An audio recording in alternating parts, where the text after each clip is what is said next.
నా పేరు BJ Gandhi, government college contract lecturers association organising కార్యదర్శి. ప్రభుత్వం మరి వెంటనే కాంట్రాక్టు ఉద్యోగులు, లెక్చరర్లు క్రమబద్ధీకరణ వెంటనే చేపట్టాలని కోరుకుంటున్నాం. అంతేకాకుండా ఒక చరిత్రాత్మకమైనటువంటి తీర్పు గౌరవ హైకోర్టు ఇవ్వడం జరిగింది. 2 నెలలలో కాంట్రాక్టు ఉద్యోగులను అవుట్సోర్సింగ్ ఉద్యోగులు రెగ్యులర్ చేయమన్నారు. అలాగే మాకు కాంట్రాక్ట్ లెక్చరర్లకు మాకు జీవో నెంబర్ 114 వచ్చి రెగ్యులర్ కోసం జీవో కూడా వచ్చింది. మరి సంవత్సరాన్నర కాలం నుంచి ప్రభుత్వాన్ని వేడుకున్నప్పటికీ చేయట్లేదు.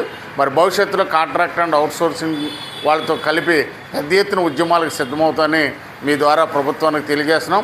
అలాగే శ్రమ దోపిడీ అని గౌరవ హైకోర్టు చెప్పింది. హైకోర్టు చెప్పినటువంటి తీర్పును 2 నెలలలోపు వెంటనే అమలు చేయాలని, అమలు చేయని పక్షంలో పెద్ద ఎత్తున పోరాటాలకి ఈ యొక్క తీర్పును అమలు చేయాలని మేము ముందుకెళ్తామని మీ ద్వారా తెలియజేస్తున్నాం.